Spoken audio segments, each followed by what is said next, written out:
मुझे बस कोई ये बता दे कि हम ये देश कैसा बनाना चाह रहे हैं। हम विकसित भारत की बात कर रहे हैं। विकसित भारत कैसे बनेगा देश में, और विकसित भारत किन के लिए होगा भाई। ये सी ए पी एफ का नोटिफिकेशन है। सी ए पी एफ में जनरल की एज जो है 20 से 25 है, ओ बी सी की एज 20 से 28 है, एस सी एस टी की एज 20 से 30 है। मतलब कि आप ये कह रहे हो कि जनरल वाला जो है वो बॉर्डर पर जाने को तैयार हो जा रहा है 20 से 25 की उम्र में, ओ बी सी वाला तैयार होगा 28 की उम्र में, और एस सी एस टी वाला होगा 30 की उम्र में तैयार। तो भाई इसका मतलब कि बॉर्डर पे अगर कोई जवान शहीद हो रहा है तो शहीदी की भी एज है क्या अब? 25 साल एक आदमी की एज है, दूसरे की 28 साल है। चलो शहीदी बना देखें, ब्रेवरी पे देख लेते हैं कि भाई कौन आदमी कितनी जल्दी ब्रेव हो जा रहा है। Arm forces is about bravery. So आप ये कह रहे हो कि जनरल का तो जो आदमी है वो 20 से 25 में ब्रेव हो जाता है, ओबीसी वाला 28 पे आके ब्रेव होता है। ये क्या मजाक कर रहे हो आप देश के साथ में? ये क्या पॉलिसी बना रहे हो आप? सिमिलरली गोज फॉर, अच्छा, और दूसरी पॉलिसी देखो, सीडीएस में कोई रिलैक्सेशन नहीं है। मज़ेदार बात है। मतलब आपकी पॉलिसीज़ में कोहेरेंस है ही नहीं। भाई यहाँ है तो यहाँ क्यों नहीं, और यहाँ नहीं तो यहाँ क्यों? कोई लॉजिक है इस बात में? नेक्स्ट, अब मैं आपको किस्सा सुनाता हूँ। There is a friend of mine who got last year into CAPF. मैं आपको बताता हूँ फ्रॉड क्या होता है। ही इज़ अ ओबीसी, ठीक। उसके बाद सीएपीएफ में उसकी rank I, he got some 80s में रैंक आई उसकी। And then he gaves UPSC.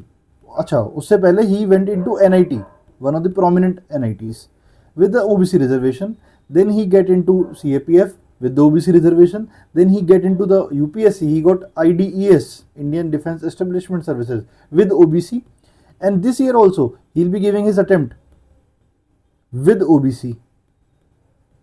एक, क्योंकि एनआईटी में भी तो ओबीसी रिजर्वेशन से क्या था, 2, 3, 4, एक आदमी को आपने 4 बार रिजर्वेशन दिया है। सर कुछ तो सोचो हमारे बारे में।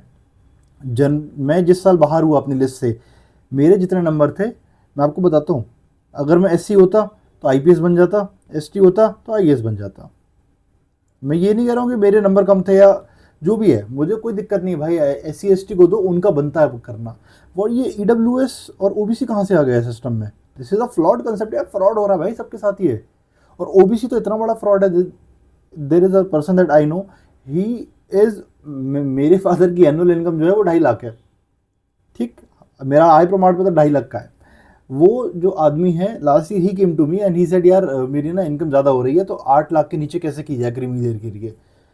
What the hell is going on? There is also a person who came to me last year कि यार मेरे अटेम्प्ट खत्म हो गए, 6 अटेम्प्ट हो गए, बट अचानक मुझे पता लगा कि मैं तो ओबीसी में आता हूँ, नॉन क्रीमी लेयर में। भाई 6 अटेम्प्ट तुमने खत्म कर लिए, 6 अटेम्प्ट के बाद तुम्हें अचानक एक लूपहोल दिखा कि मैं यहाँ घुस सकता हूँ, तुम अचानक ओबीसी बन गए नॉन क्रीमी लेयर के। क्या मजाक चल रहा है क्या देश के साथ?